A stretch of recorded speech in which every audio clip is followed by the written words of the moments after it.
मुदखेड माजी सैनिक संघटनेच्या वतीने हयून पठाण व पत्रकार बांधवांचा सत्कार। मुदखेड शहरातील माजी सैनिक कार्यालय येथे माजी सैनिक संघटना व मराठवाडा माजी सैनिक फेडरेशनचे अध्यक्ष, माजी सैनिक नगरपंचायत उपाध्यक्ष लक्ष्मणराव देवदे यांच्या वतीने दिनांक 8 जानेवारी 2025 रोजी माजी सैनिक संघटनेच्या प्रांताध्यक्षपदी नव्याने निवडून आलेल्या मंडळ अधिकारी हयून पठाण व दर्पण दिनाचे औचित्य साधून पत्रकार बांधवांचा सत्कार कार्यक्रम आयोजित करण्यात आला होता। यावेळी तहसीलदार आनंद देऊळगावकर, नायब तहसीलदार मारुतराव जगताप, समीर पोहने, काँग्रेस कमिटीचे तालुका अध्यक्ष प्रतापराव देशमुख, शहराध्यक्ष कैलास गोडसे, तलाठी गोपाळ माने यांची प्रमुख उपस्थिती होते। भोकर तालुक्यातील पांढुर्णा येथील मूळ भूमिपुत्र हयून पठाण यांचा कौटुंबिक वारसा सैनिकांचा असून देशसेवेमध्ये त्यांचे मोलाचे योगदान असल्याचे गौरवोद्गार देखील मान्यवरांच्या वतीने यावेळी बोलताना व्यक्त करण्यात आले। कार्यक्रमाच्या प्रास्ताविकातून मुख्य संयोजक माजी सैनिक फेडरेशनचे मराठवाडा अध्यक्ष लक्ष्मणराव देवदे यांनी आयोजनाची सविस्तर भूमिका विशद केली। यावेळी माजी सैनिक संघटनेचे तालुका अध्यक्ष चंद्रकांत लोलगे, देवराव चौदंते, मारुती गुंठे, जिल्हा मार्गदर्शक प्रभू घोंगडे, संघटक राजाराम हळदे, ज्येष्ठ माजी सैनिक माधव पवार, शशिकांत मोडवान, चांद साब, वीर सैनिक संघटनेचे ग्रुप अध्यक्ष विकास बल्फेवाड, बालाजी गव्हाणे, तालुका संघटक सुनील चौदंते, साईनाथ राठोड, साहेबराव वने, विद्याधर तहकीक, शेख फारुक, गोविंद तेलंगे, देविदास पवार, फारुक शेख या माजी सैनिकासह ज्येष्ठ पत्रकार अजगर हुसेन, जयराम वने, पत्रकार संघाचे तालुकाध्यक्ष सिद्धार्थ चौदंते, पत्रकार संतोष पाटील गाडे, मनोज कमटे, प्रल्हाद म्हस्के, आतिक अहमद, शेख शमशुद्दीन, धम्मा कांबळे, अब्दुल रजाक, साहेबराव गागलवाड, संतोष दर्शनवाड, साहेबराव हौसरे, हाफिज कुरेशी यांच्यासह अन्य पत्रकार व कार्यकर्त्यांची प्रामुख्याने उपस्थिती होते। कार्यक्रमाचे सूत्रसंचालन पत्रकार संजय कोलते यांनी केले, तर आभार राजाराम हळदे यांनी मानले। तर मंचावर उपस्थित आपले आजचे सर्व सन्माननीय व्यक्ती गोडसे साहेब असतील, देवदे साहेब असतील, आपले माजी सैनिक पदाधिकारी असतील, तसेच आमचे सर्व पत्रकार बंधू असतील आणि आजची जी आपली सत्कार मूर्ती आहेत पठाण साहेब असतील। तर प्रथमतः आम्ही त्यांचं आमच्या स्तरावरती तर कौतुक केलेलंच आहे। जेव्हा आम्हाला ही बातमी कळाली की ते या संघटनेचे अध्यक्ष झालेले आहेत, तर माजी सैनिकांचं पुनर्नियुक्ती करून जेव्हा आपण शासन स्तरावर नियुक्ती करतो त्यावेळेस त्यांचे काही जे प्रॉब्लेम असतील किंवा हे असतील तर त्यासाठी एक वेगळी संघटना स्थापन करण्याची कल्पना त्यांनी फाउंडर मेंबर आहेत आता त्यांचं मी ऐकू लागलो आणि ते त्याचे अध्यक्ष आहेत, ही आमच्यासाठी अत्यंत आनंदाची बाब आहे। प्रथमतः तर मी थोडा उशीर सांगतो देवदे साहेब की थोडा लेट झाला। ऍक्च्युली फरक असा हाच एक मोठा फरक आहे सिव्हिल मध्ये आणि मिलिटरीमध्ये। त्यांचा मला 3:30 वाजता फोन आला। आता आमची व्याख्या काय असती, 3:30चा कार्यक्रम म्हणजे 4:15ला चालू होईल। मग आम्ही काय करतो, तलाठी मंडळाधिकारी पुढे पाठवतो, अरे चालू झाला की सांग, चालू झाला की सांग, चालू झाला की सांग। तर ते सैनिकांच्या याच्यामध्ये 3:30 म्हणजे 3:30च असते। ते आता आम्ही थोडे सिव्हिलचे लोक आहोत सर। थोडं विषय होते की 2-4 चालत राहतात, त्या खुर्चीवर बसल्यावर अनेक विषय पाहायला भेटतात। आणि मी कालच जगताप साहेबालाही सांगू लागलो, म्हणजे सर ते तहसीलदारला मामलेदार म्हणतात बऱ्याच काळामध्ये, आणि जर तुम्हाला माहिती काय मला माहिती नाही, मामला हा शब्द अरेबिक शब्द आहे आणि मामलाचा अर्थ आहे कॉम्प्लिकेटेड मॅटर्स, आणि दार म्हणजे काय, person who hold the complicated matters, म्हणजे the person who solve the complicated matter is a मामलेदार।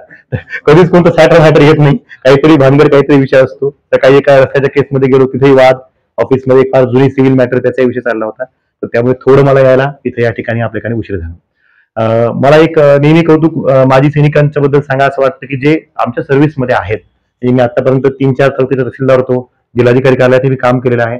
99% लोक माजी सैनिकातून जे मी पाहिले, 99.99 मला हरकत नाही की दे आर प्रॉम्प्ट ऑफिसर। म्हणजे विशेष मला या ठिकाणी आता समीरचे कौतुक करायचे, तो पण नौदलामध्ये होता, त्यानं आयुष्यात कधीही इलेक्शन मध्ये काम केलं नव्हतं आणि अतिशय आता संवेदनशील विषय जो आहे ईव्हीएम मशीनचा, तो त्याच्याकडे वापरायला दिला होता। आता मी बाकीचं काही बोलणार नाही, पण त्यांनी अतिशय चांगल्या पद्धतीनं त्याचं ते व्यवस्थित काम आज हँडल केलेलं आहे आणि मला आनंद आहे। आता निवडणुका झाल्या, तो विषय सगळा संपला, आचारसंहिताही संपली, सांगायला काही हरकत नाही। आपण जेवढं मतदान नोंदवलं होतं मतदानाच्या दिवशी तेवढंच मतदान आपण काउंटिंग मध्ये काउंट केले। म्हणजे भोकर 85 भोकरचा जर रेकॉर्ड पाहिला तर एकही मताचा आपला जो आहे तो डिफरन्स असा नाही की आपण इथं मतदान सांगितलं, मतदान संपलं इतकं झालं आणि आपण काउंट वेगळंच केलं, असं काही झालं नाही। अतिशय किचकट विषय त्यानं कधीही हँडल केला नव्हता ईव्हीएमचा, पण खूप चांगलं त्यांनी म्हणजे प्रॉम्प्ट पद्धतीने काम केलं। तर माजी सैनिकांचा जो आता आमचे कालच 31 डिसेंबरला आमचे तलाठी रिटायर झाले, आपल्या बाबुळगाव म्हणून तालुका यवतमाळ जिल्ह्यामध्ये, तेही माजी सैनिक होते, एकदम म्हणजे ऑनलाईनच्या कामात एक्सपर्ट, ऑफलाईनच्या काळामध्ये एक्सपर्ट, लोकांवरती त्यांची कमांड असणार, स्वतः ते आपलं कामं करणार. आणि आमचे पठाण जे आहेत मंडळ अधिकारी, त्यांचंही काम या पद्धतीनंच आहे की ते स्वतः कामं करणार. हा करून घेईल, तो करून घेईल, तो करून घेईल. कारण शासन स्तरावर आपण जेव्हा व्यवस्था बघतो, अनेक लोक असे असतात की आम्हालाच वाटतं की हा कसा इथं आला, दुखून चला लागतं सगळ्या लोकांना. 900 काय हे करणारे, 2 कामं करणारे. पण त्यातल्या त्यात असा चला 10 पैकी आता 10 लोकांचा स्टाफ आहे, 4-5 जरी चांगले भेटले तरी ते खूप चांगलं वाटतं. आणि त्यातही मग माणूस विचारतो, बघ चला माजी सैनिकातला कोणी, हा माजी सैनिक आहे, हा मग कामालाही प्रॉम्प्ट असेल.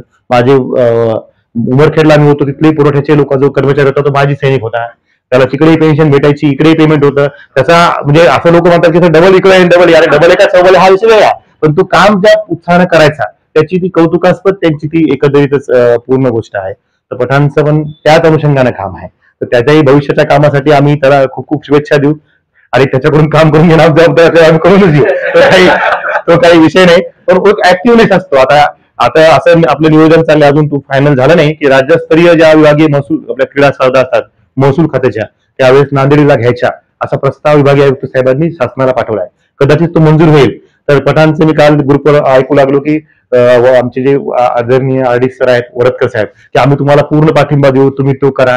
म्हणजे अशा गोष्टीमध्ये ग्राउंडवरती काम असेल, प्रत्येक वेळेस ग्राउंडला जाणं असेल, प्रत्येक वेळेस लक्ष घालणं असेल, फार कमी लोक आहेत की जे या दोन्ही गोष्टी करतात. म्हणजे माझंच व्यक्तिगत उदाहरण आहे, तुम्ही 3 दिवस तिकडे ग्राउंड कुठे पाहिलेही नाही, कारण आयुष्यात कधीच कोणत्या खेळामध्ये मला काही कधी पारंगतता नव्हती. आणि खूप चांगले लोक खेळणारे आपले असतात, चेअर करायला जाणं किंवा पाठिंबा द्यायला जाणं वेगळी गोष्ट, पण ऍक्च्युअल ते खेळणं आणि ऍक्च्युअल ते काम करणं फार वेगळी गोष्ट आहे. तर पठाणकडे त्या दोन्ही गोष्टी आहेत. तर शेवटी जर पत्रकारिता बंधू या ठिकाणी आहेत, जगताप साहेब आत्ताच म्हणले, तर माझं तर नेहमी स्वातंत्र्य असतं की तुम्ही आमच्या ज्या या आहेत चुका आहेत त्याही तुम्ही आम्हाला निदर्शनास आणून देता, याच्याबद्दल मी माझ्याकडून तुमच्या सर्व पत्रकारांचं या ठिकाणी कौतुक करतो. काहीही असू द्या, असं म्हणणार नाही की चांगली आणा, वाईट आणा किंवा काहीच नाही. चुकीच्या गोष्टी होतील, जरूर समोर आणा. काही आमच्याकडून चुकलं जरूर त्याच्यावर टीका करा, कारण ते लोकशाहीमध्ये आपलं सर्वांचं आपण जे चौथा स्तंभ म्हणतो ते कामच आहे. कारण शेवटी 100 विषय आमच्याकडे असतात, कधी आमच्याकडून एखाद्या विषयात दिरंगाई होती, काही विषयात आमच्याकडून लक्ष देणं होत नाही, किंवा काही विषयात आम्ही चुकू शकतो, असं नाही की पूर्ण होणार नाही. तर त्यावेळेस ती गोष्ट सांगणं, व्हॉट्सअप मेसेज करणं. आणि माझं एक सगळ्यांना फक्त एक एवढीच आव्हान देणार आहे की कधी असतं मीटिंग मध्ये असतो, कधी कलेक्टर साहेबांसमोर असतो, कधी एखाद्या प्रकरणात असतो, कधी तर लोक समोर असतात, हिअरिंग समोर असतात. आणि माझं थोडं एक तत्व आहे की आपण जेव्हा ज्युडिशियल प्रोसिडिंग चालवतो, आता आमचे वकील येतात कोणी नाही आहेत, तर ते त्या ह्याला चालवावं. म्हणजे वकील आर्ग्युमेंट करतायत, वकील बोलतायत आणि मग आपण फोन उचलायलो, आपण हे करायलो, ते शक्य होत नाही. तर विनंती एवढीच आहे, काही असेल तर व्हॉट्सअप मेसेज करा. नक्कीच त्याची जे काय आमच्याकडे शक्य होईल तो व्हॉट्सअप मेसेज तर कधीही रीड होतो आणि कधी रीड करला जातो. तर मला थोडा लेट झाला त्याबद्दल मी पुनश्च एकदा सर्वांची दिलगिरी व्यक्त करतो की मी खूप उशिरा या कार्यक्रमाला आलो. आणि पठाणचं मी खूप खूप आभार आणि कौतुक करतो की असंच त्याच्याकडून उत्तरोत्तर काम माजी सैनिकांबद्दलचं चांगलं व्हावं. आणि मला वाटतं तुम्ही जुनी पेन्शन योजना मागितलेली आहे, त्यांनी जुनी पेन्शन भेटली तर आम्हाला जुनी पेन्शन भेटेल अशी आम्हाला तुमच्या अशी त्यांच्या मार्फत आमचाही प्रस्ताव जुन्या पेन्शनचा कुठेतरी जावा. कारण आता आपण बघतो की किती दिवस सर्व्हिस करणार आजच्या चेंजिंग काळामध्ये हे खरंच आहे. तर पेन्शन एक कर्मचाऱ्यांसाठी खूप बेनिफिशियल गोष्ट राहते. तर त्यांनाही आमच्या याबाबत खूप खूप शुभेच्छा. आणि या कार्यक्रमाला मला बोलावलं, आग्रहानं दोन्ही साहेबांनी मला कार्य आठवण करून दिली, मी 100% येतो. पण त्यांच्या पण मी या ठिकाणी आभार मानतो आणि सर्वांचे आभार मानतो. धन्यवाद. यांच्या वतीने आज माजी मंडळाधिकारी श्री हयून पठाण यांची नियुक्ती पुनर्नियुक्त माजी सैनिक संघटना त्या राज्याध्यक्षपदी झाली, त्याचा सत्कार कार्यक्रमासाठी उपस्थित माझे आमचे तहसीलदार श्री आनंद देऊळगावकर साहेब, माझे सहकारी मित्र समीर कोहणे पुरवठा निरीक्षण अधिकारी, भारतीय राष्ट्रीय काँग्रेसचे तालुका अध्यक्ष श्री प्रतापरावजी देशमुख साहेब, शहर भारतीय राष्ट्रीय काँग्रेसचे शहराध्यक्ष श्री कैलासजी गोडसे साहेब, माजी सैनिक संघटनेचे श्री लक्ष्मण देवदे साहेब, सर्व माझे पत्रकार बंधू व उपस्थित सर्व माजी सैनिक यांचे सहर्ष स्वागत करतो. आज खरोखरच मला अभिमान आहे माझ्या मंडळाधिकारी श्री पठाणवर की त्यांनी पुनर्नियुक्त माजी सैनिक संघटनेचे महाराष्ट्र राज्याचे अध्यक्ष झाले. मी त्यांना 2015 पासून ओळखतो चांगला. मी ज्यावेळेस भोकर तालुक्यामध्ये कार्यरत होतो त्यावेळेस पहिल्यांदा माझी त्यांची भेट झाली. एक माजी सैनिक त्यांच्या गावचे वारले होते. त्यांच्या गावचे माजी सैनिक वारल्यानंतर आम्ही दोघं 2 दिवस कंटिन्यू त्यांचे जे अंत्यविधी होता शासकीय इतमामामध्ये करायचा होता, त्याच्यामध्ये त्यांनी एवढी धडपड केली होती आणि त्यावेळेस मला कळालं की नाही का हे सुद्धा माजी सैनिक आहेत आणि यांनी बरेचसे त्यांच्या गावातले मुलं हे सैनिक केलेले आहेत. त्यांना मार्गदर्शन करणं, त्यांचं ट्रेनिंग घेणं हे म्हणजे खरंच अतिशय कौतुकास्पद आहे. आज पांढुर्णा हे जर गाव पाहिलं तुम्ही तर हे पूर्ण नाही का डोंगर दऱ्यामध्ये बसलेलं गाव आहे आणि त्या गावामध्ये नाही का एवढे सैनिक घडवणं हे खरंच नाही का खूप मोठं काम त्यांनी केलेलं आहे. आता पण आमची जी आमच्या सर्व्हिसमध्ये आमच्या महसूल क्रीडा स्पर्धा असो, सांस्कृतिक स्पर्धा असो, त्याच्यामध्ये नाही का त्यांचा भाग नाही का सक्रिय असतो. मार्च 5 पासून माझी हीच सर्वांची तयारी हे पठाण साहेब करून घेतात. मार्च 5 आमचं जे आणि विभागीय स्तरावर आपलं मार्च 5 नाही का पहिलं नाही तर दुसरं बक्षीस हे 100% पठाण साहेबांकडून आम्हाला दरवर्षी भेटते. आणि खरंच अतिशय म्हणजे आम्ही सकाळी सर्वांच्या अगोदर ग्राउंडवर नाही राहणार. आता मी आणि ते नाही का जवळपास नाही का एकाच एरियामध्ये राहत होतो. मी सकाळी मॉर्निंग वॉकला जात होतो, त्यांनी नाही का मला डेली भेटायचे आणि डेली नाही का कुठेतरी आपल्या हेल्थ क्लबला जातील, जिमला जातील, मग कधीच नाही का त्यांनी व्यायाम सोडला नाही. आजही त्यांच्या चेहऱ्यावरचं तेच पहा आणि आपल्या चेहऱ्यावरचं तेच पहा. आणि कधीच नाही का त्यांनी आतापर्यंत पाहिले त्यांची दाढी वाढलेली जी नाही का जी शिस्त नाही का त्यांनी ज्या सैनिकापासून घेतलेली ती शेवटपर्यंत आजपर्यंत कायम ठेवलेली आहे. आणि खरंच त्यांचं जेवढं म्हणजे कौतुक करावं तेवढं कमी आहे. आमच्या प्रशासकीय याच्यामध्ये पण जी म्हणजे गोरगरीब जनतेची कामं असो, शेतकऱ्यांची कामं असो, कुठल्याही प्रकारे असो आणि नैसर्गिक आपत्ती असो, कुठल्याही प्रकारचं काम असो, आम्ही त्यांना नाही का अर्ध्या रात्री जरी बोललं, कुठल्या आमच्या दुसऱ्या काय आम्हाला इमर्जन्सी पडली असेल, त्यांना अर्ध्या रात्री जरी काम आम्ही फोन करून बोललो, कारण मी कधीच नाही म्हणणार नाही की मी येणार नाही म्हणून. ते आमच्या अगोदर नाही कधी ते हजर राहतील. मी सर माया सर म्हणून आज कधीच नाही का त्यांनी मागे नका कधी पाहत नाहीत. आणि खरंच त्यांचं जे आज महाराष्ट्र राज्याच्या पुनर्नियुक्त माजी सैनिक संघटनेच्या याच्या निवड झाली त्याचं खरंच नाही का जेवढं कौतुक करावं तेवढं कमी आहे. तरी त्यांच्या या राज्याध्यक्ष पद नवीन जे नियुक्त झालेले आहेत त्याच्या नाही का कार्यास नाही का मी शुभेच्छा देतो. तसेच माझे सर्व पत्रकार बंधू आज इथे जमलेले आहेत, तुम्हाला सुद्धा नाही का मराठी पत्रकार दिनाच्या निमित्तानं गेटकावांना शुभेच्छा देतो. आपण सुद्धा नाही का आम्हाला नेहमी प्रशासनास नाही का चांगल्या बातम्या लावून सहकार्य करतात. त्याच्यामध्ये आपल्या सर्वांचं नाही का मी मनापासून आभार मानतो. आणि या कार्यक्रमासाठी मला इथं बोलवलंय त्याच्याबद्दल नाही का माझी सैनिक संघटना तालुका मुदखेड यांचे सुद्धा मी आभार मानतो. माझे 2 शब्द संपवतो. सोबतच माझे मित्र आणि आपल्याला माहित असं समीर पवने सर जरी पुरवठा अधिकारी जरी असले तरी ते माजी नेव्हीचे अधिकारी आहेत, माजी सैनिक. आणि आज वडील ते माझे अधिकारी पण ते माझे छोटे भावासारखे, मी त्यांना आरतरोज बोलतो. प्रेम आहे तेवढं. आणि माझे सहकारी माने साहेब आणि हा जो कार्यक्रम घडून आणला ते आमचे मार्गदर्शक मोठे बंधू आदरणीय देवदेव सर, उपस्थित सर्व पत्रकार बंधू आणि माजी सैनिकाची टीम. मी सर परवाच बोललो तुम्हाला बोलता येत नाही तरी प्रयत्न करेन बोलायचा. सर मी भारतीय सेनेमध्ये 17 वर्ष सेवा करून जेव्हा माझी शेवटची पोस्टिंग होती पुण्याला आणि तिथं खूप चांगले मित्र भेटले आणि त्यांनी सांगितलं का तुला रिटायरमेंट तर काहीतरी करायला पाहिजे. मग माझी CME ला पोस्टिंग होती, तिथून मी 4 किलोमीटर सायकलवरती सदाशिव पेठेत मी क्लास लावला होता MPSCचा. दिवसभर आर्मीची ड्युटी करायची आणि तिथून 4 किलोमीटर सायकलवर जायचं. मी आणि माझे एक अजून मित्र होते अनंता देठे, ते DYSP आहेत. आम्ही दोघांनी तिथे अभ्यास सुरू केला. तोपर्यंत संघटना हे सगळं काहीच माहित नव्हतं आणि असं वाटत गेलं की हे सगळे बोगस लोक असतात, चोर असतात. स्पष्ट बोलतो, संघटना म्हणजे असं असतं. मग तिथं गेलो, तिथं गेल्यानंतर 4 वर्ष झाली माझं रिटायरमेंटला आणि अभ्यास एवढा चांगला होता की तिथले सगळे लोक म्हणायचे तू फौजदार झालास. आणि मी VRS घेतलं. तिथं VRSला अर्ज दिला, माझा नंबर आला. 2007ला मला पत्र आलं का तुम्ही रिटायरमेंट मंजूर झाली माझी. मी रिटायरमेंटच्या तिथं पुण्यातच माझं युनिट होतं, तिथं गेलो आणि MPSCची पहिली आड आली जिथं PSI, STI आणि सेलटेक्स इन्स्पेक्टरच्या मध्ये 15% आरक्षण माजी सैनिकाला होतं आणि वर्ग 3चं पद होतं ते. आणि मला PSI होण्याचा खूप छंद होता, त्यासाठी मी अभ्यास केला 4 वर्ष. आणि ती जाहिरात आली आणि जाहिरातीमध्ये असं स्पष्ट केलं की वर्ग STI, PSI हे वर्ग त्यांनी शासनाने कोणालाही न विचारता त्यांनी वर्ग 2 मध्ये कन्वर्ट केलं आणि माजी सैनिकाचं आरक्षण काढून टाकलं. मला शॉक लागला, कारण की फक्त फौजदार होण्यासाठी मी फौजची नोकरी सोडली होती, आता करायचं काय. आणि त्यानंतर थोडासा योग आला, लोक भेटले आणि आम्ही प्रयत्न केला, MPSCला पार्टी केली आणि आम्ही कोर्टात गेलो. आणि कोर्टात गेल्यानंतर असं वाटलं का कुठं ना कुठं माजी सैनिकाला एक व्हायला पाहिजे, कारण की कोणताही 1% किंवा अर्धा टक्का आरक्षण जरी कधी काढलं तरी महाराष्ट्रामध्ये किंवा भारतामध्ये उद्रेक होतो. माजी सैनिकाचं 15% आरक्षण काढलं कोणालाच माहित नाही.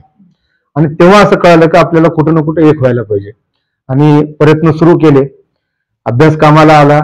फौजदार झालो नाही पण तलाठी झालो. 6 परीक्षा दिल्या. 6 परीक्षेमध्ये RPF मध्ये सब इन्स्पेक्टर, CBI मध्ये आणि रेल्वेमध्ये अशा 6 पदं मी काढले आणि शेवटी नांदेडला मी तलाठी म्हणून परीक्षा दिली होती. तो निकाल मला खूप उशिरा भेटला आणि ठरवला तलाठी व्हायचं.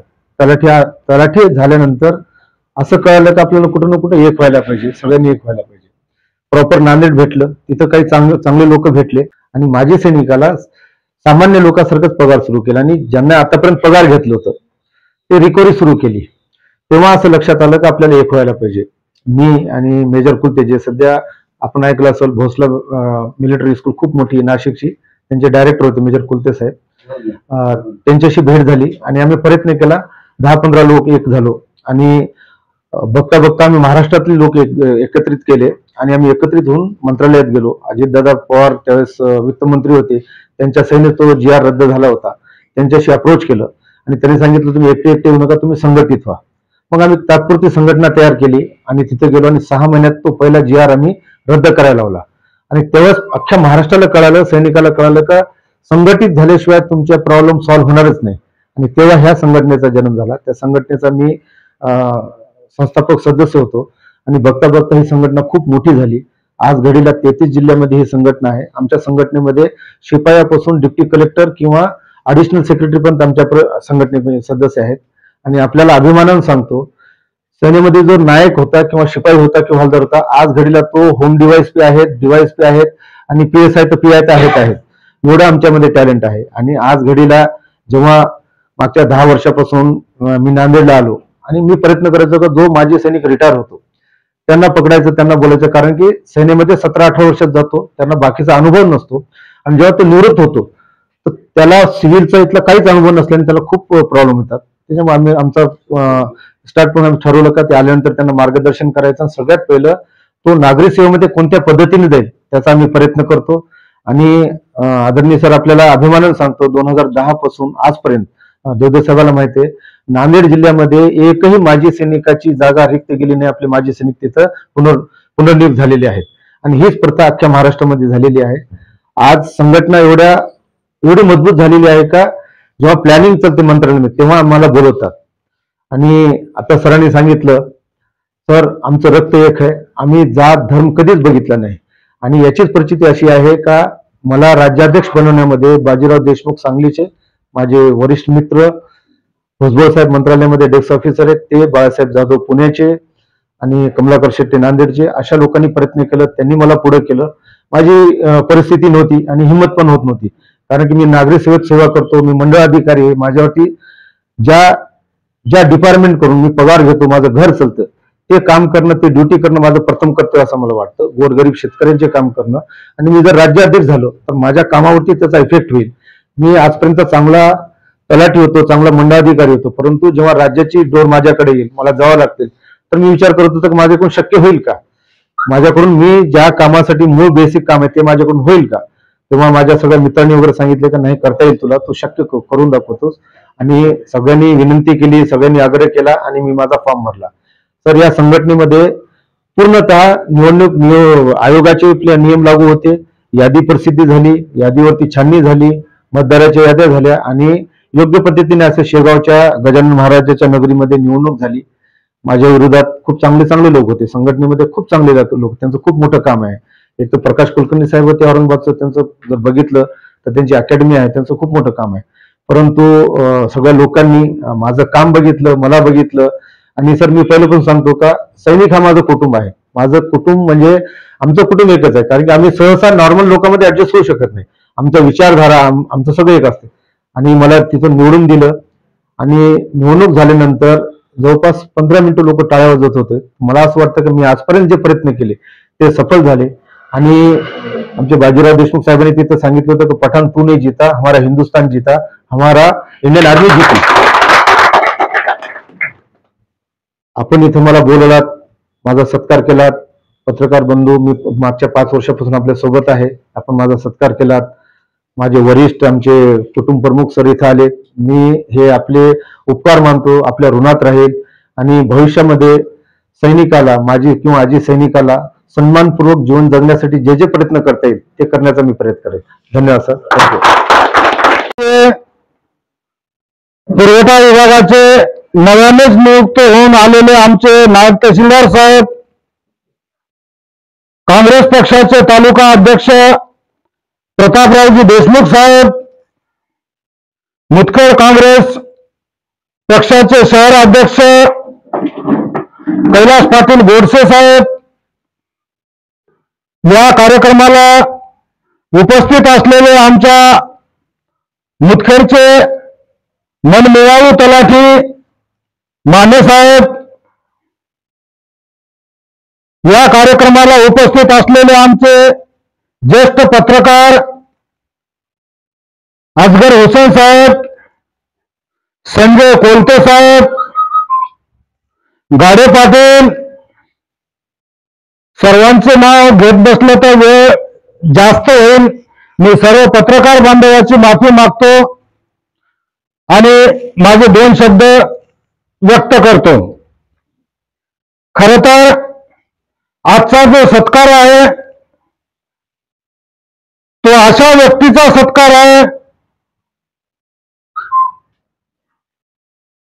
अल्पसंख्याक समाजामधून आलेला माणूस, भारतीय सेनेमध्ये सेवा करून सेवानिवृत्त झाल्यावर आपल्या वाणीतून व आपल्या कर्तृत्वातून, प्रेमळ स्वभावामुळे आज ते पुनर्गठित माजी सैनिक संघटनेचे महाराष्ट्राचे अध्यक्ष यांची मतदानाद्वारे निवड होणं हे खरं तर आमच्या सर्व सैनिक बांधवांसाठी अभिमानाची गोष्ट आहे. मुळात पूर्ण महाराष्ट्रामधील सैनिकांचं मतदान होतं. त्या मतदारापैकी हा फक्त आमचा हयूम पठाण साहेब एकटा अल्पसंख्याक समाजाचा, मुस्लिम समाजाचा एकटाच माणूस. बाकी आमच्या सैनिक संघटनेमधून जे मतदान करणारे बांधव होते सर्व हिंदू धर्माचे, तरी पण पठाण साहेबांची निवड महाराष्ट्राच्या अध्यक्षपदी झाली याचा अर्थ नक्कीच यांच्यामध्ये ती क्षमता आहे, ती योग्यता आहे आणि त्या पदाला हे न्याय देऊ शकतात, म्हणूनच त्यांची निवड झालेली आहे. यांचा पूर्व इतिहास, खरं तर मी सेवानिवृत्त झाल्याच्या नंतर 10 वर्षानंतर साहेबांनी भारतीय सेनेमध्ये जॉईन झाले. जवळपास मला 7-8 वर्ष झालेले होते त्यावेळेस. तरी एवढ्या कमी कालावधीमध्ये स्वतःची प्रगती केली, कुटुंबाची प्रगती केली, आपल्या गावगाड्यामधल्या तरुण मुलांना भारतीय सेनेमध्ये जाण्यासाठी प्रवृत्त केले व यांच्या कर्तृत्वातून यांना खरं तर वारसा यांच्या पूर्वजापासून मिळालेला आहे. यांना सैनिक सेवेचा, यांचे आजोबा भारतीय सैन्यामध्ये सैनिक होते, यांचे वडील सैनिक सेवेमध्ये होते, आईचे वडील सुद्धा सैनिक सेवेमध्ये होते, यांचे जावई, मुलगी डॉक्टर असते सुद्धा जावई सुद्धा यांनी सैनिकच निवडलेला आहे. यातूनच यांच्या नसानसात कशा प्रकारे देशभक्ती भिनलेली आहे हे मी सांगायची गरज नाही, यांचं कर्तृत्वच यांना सांगून जाते. पठाण साहेब, आम्हाला सार्थ अभिमान आहे तुमचा. तुमच्या सैनिक सेवेतून तुम्ही जे काही शिकलात, वयाने जरी आम्ही तुमच्यापेक्षा थोडेफार मोठे असलो तरी तुमच्यापासून आम्हाला खूप काही शिकायला मिळालं आणि पुढे पण आम्हाला असं शिकायला मिळो एवढीच अपेक्षा करतो. आणि आपण महाराष्ट्राचे अध्यक्ष आहोत याचा अर्थ खरं तर हे सैनिक सेवेचं एवढं मोठं पद सामान्य सैनिकांनी कधी आम्ही कल्पनाही केली नाही की त्या पदापर्यंत आमचा एखादा जवान, जो सैनिक सेवेतून सेवानिवृत्त झालेला जवान, तिथपर्यंत जाईल. आपल्या माध्यमातून मी एकच विनंती करतो आपल्याला, आपण सैनिक सेवेमध्ये आपण जे त्यावेळेस जो त्रास भोगला तसा त्रास आजच्या नवीन सैनिकाला किंवा सेवानिवृत्त होणाऱ्या जवानांना होऊ नये, त्यासाठी आपण आपल्या माध्यमातून जेव्हा केव्हा आपल्या बैठका होतील त्याबाबत आपण चर्चा करावी. सैनिक ईपीएसचा जो सिस्टम आहे, आपल्या सैनिक सेवेतील काही रिझर्व्ह मध्ये पूर्वी आलेले लोक आहेत, त्यांच्या योजना या इकडच्या ईपीएसच्या सर्वसामान्य जनतेसारखेच आमचे त्या जवानाच्या व्यथा आहेत, ते पण आपण आपल्या माध्यमातून नक्कीच सोडवावं.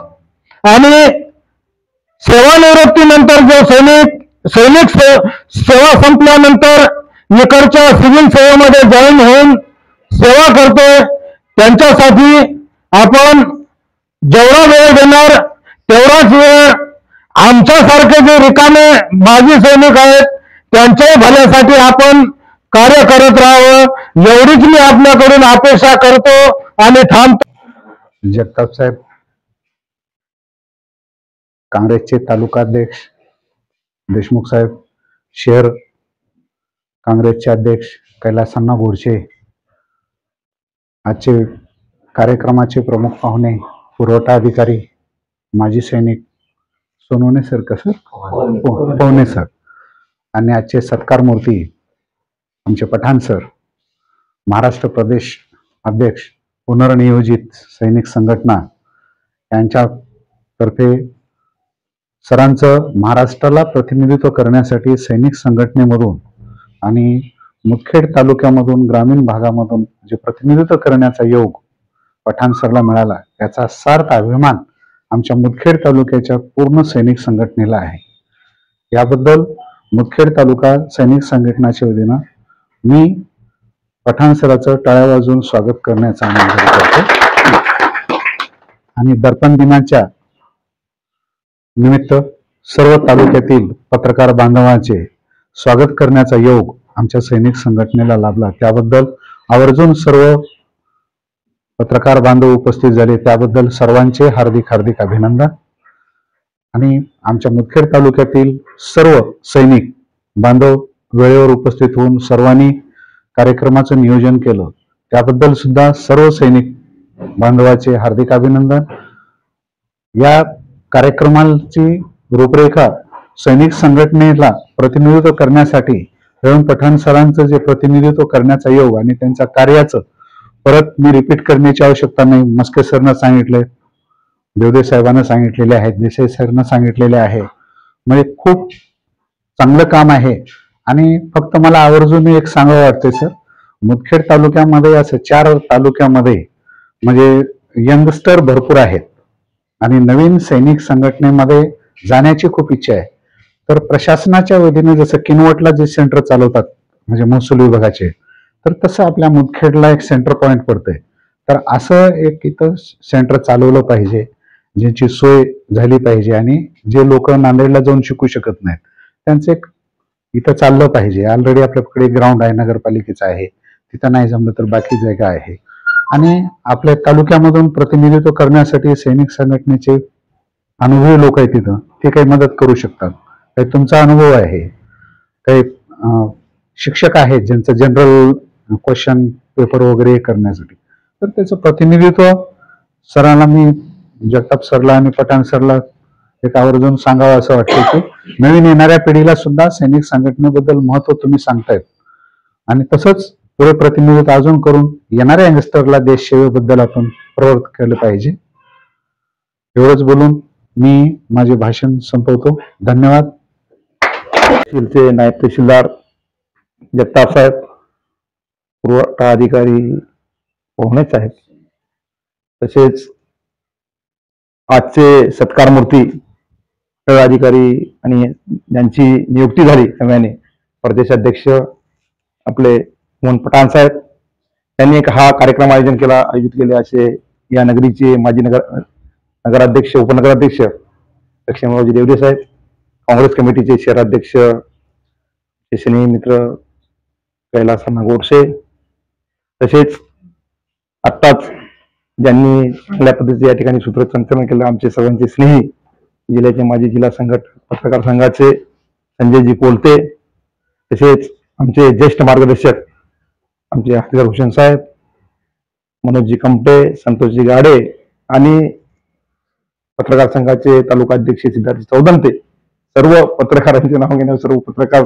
मंडळी, माने साहेब, तसेच सैनिक सेवेतील सेवानिवृत्त सर्व सैनिक कर्मचारी, आजचा हा सोहळा खरोखरच सर्वांना म्हणजे एक मोठा आदर्श देण्यासारखा आहे असं म्हणायला काही वावगट करणार नाही.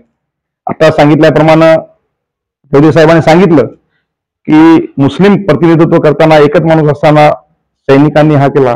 तर तुम्हाला सांगू इच्छितो साहेब की देश सेवेतील काम करणाऱ्या माणसापाशी कुठलाच धर्म किंवा जात हा पंथ कधी झालेला नाही.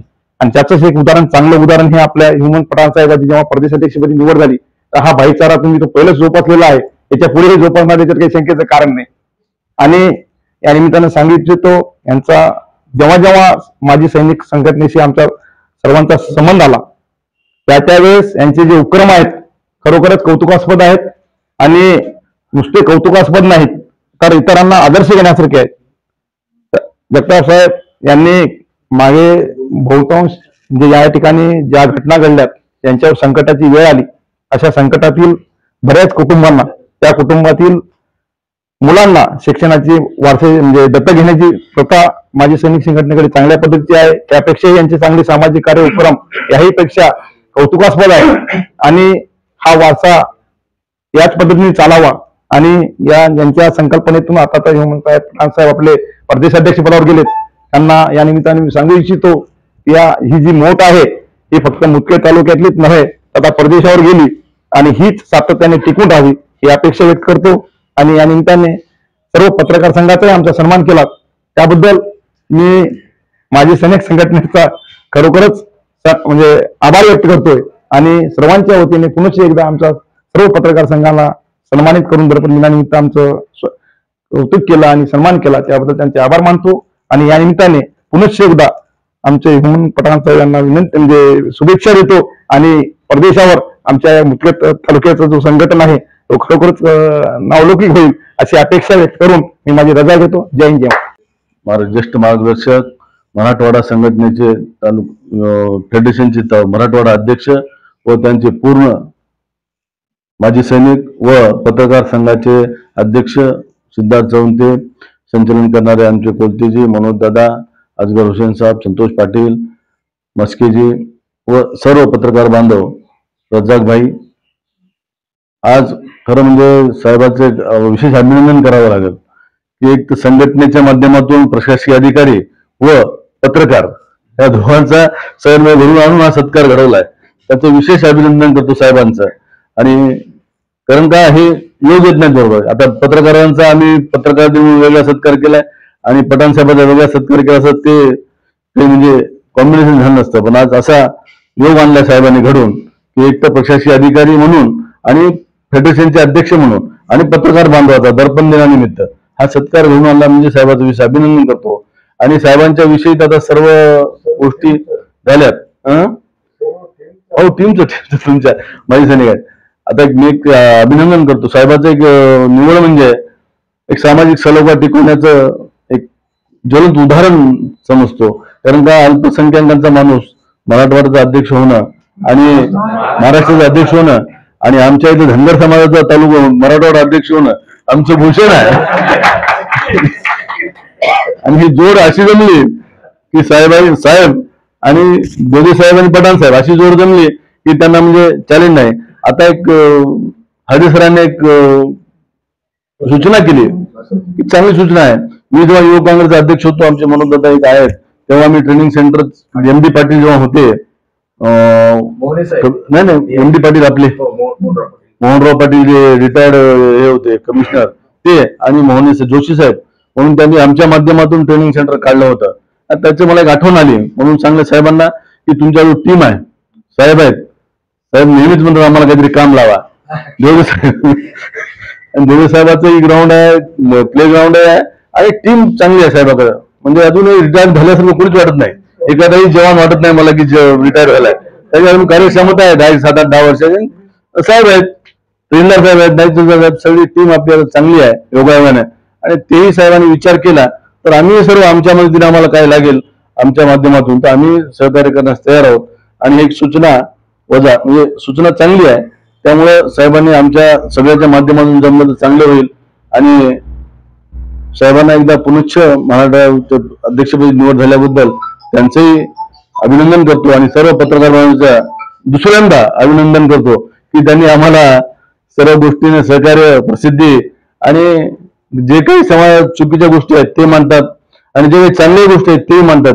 त्यामुळे त्यांचंही कुठेतरी कौतुक झालं पाहिजे. देवसाहेबांनी दुसऱ्यांदा ते आमच्या सोबतही होते, आजही केलं. त्यांचं विशेष अभिनंदन करतो आणि पत्रकारांचं अभिनंदन करतो आणि सर्वांचं याबद्दल साहेबांचे अभिनंदन करून नव्यानेच या ठिकाणी फेडरेशनच्या महाराष्ट्र प्रदेश अध्यक्षपदी हयूम पठाण साहेब यांची पुनर्निवड झाली. त्या सत्कार समारंभाच्या कार्यक्रमाच्या प्रसंगी कार्यक्रमाचे अध्यक्ष सन्माननीय मारुतरावजी जगताप साहेब नायब तहसीलदार, तसेच दुसरे नायब तहसीलदार पुरवठा विभागाचे समीरजी पोहणे सर, त्यानंतर या ठिकाणी उपस्थित असलेले मराठवाडा फेडरेशनचे अध्यक्ष देवदे साहेब व त्यांचे सर्व माजी सैनिक, या ठिकाणी तलाठी माने सर,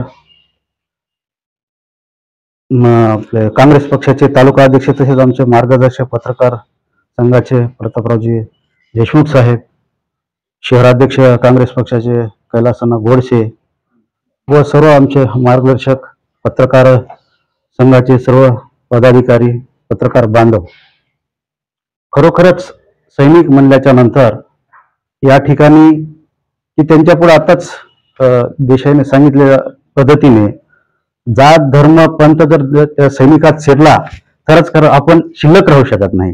कारण एकमेवच असा घटक आहे देशासाठी, सगळ्या संकटाशी लढा देऊन त्यांनी आपल्या कुटुंबाची पर्वा न करता सुद्धा आपल्या देशाचं संरक्षण करतात. अंतर्गत संरक्षण असेल त्यापेक्षाही ह्या माध्यमातून आलेले इथं माजी सैनिक खरोखरच त्यांच्या चेहऱ्यावरचं तेज बघा. आज मी कोणत्या पद्धतीने ते लाईफस्टाईल जगतात, पॉझिटिव्हली कसं राहतात समाजामध्ये.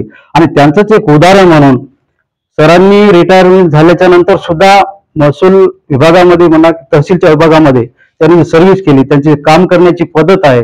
खरोखर सर्वांना शेवटच्या तळागातला माणूस जरी ग्रामीण भागातून आला तर त्यांचा एखादा प्रश्न असला तर हे खूप चांगल्या पद्धतीने हाताळतात. अशी खूप उदाहरणं आम्ही पाहिलेली आहेत. आणि आपल्या मुदखेड तालुक्याशी जे जे अधिकारी आलेत, सन्माननीय नायब तहसीलदार साहेब असतील, सन्माननीय पुरवठा विभागातील साहेब असतील, या ठिकाणी सुद्धा खूप गोरगरीब लोक येत असतात. आणि त्या माध्यमातून आपल्या मुदखेड तालुक्याचं भाग्य मी समजतो की एक महाराष्ट्राच्या प्रदेशाच्या अध्यक्षाच्या लेवलला नेतृत्व करण्याची संधी या ठिकाणी हयूम पठाण साहेबांनी दिली. त्याबद्दल मी सर्वांच्या वतीने त्यांचं जोरदार टाळ्यावर आपण स्वागत करावं. आणि दर्पण दिनाच्या माध्यमातून सुद्धा पत्रकाराचा या ठिकाणी सरांनी सत्कार केला सर्व सैनिक मान्यवरांनी, त्याबद्दल त्यांचे सुद्धा आभार मानतो. खरोखरच एका या जहागीरदार कुटुंबातून जन्मलेलं व्यक्तिमत्व, खरोखर ते कोणत्या क्षेत्रात छाप टाकले असते, राजकारणात गेले असते, त्यांच्याकडे कोणती कमी नव्हती.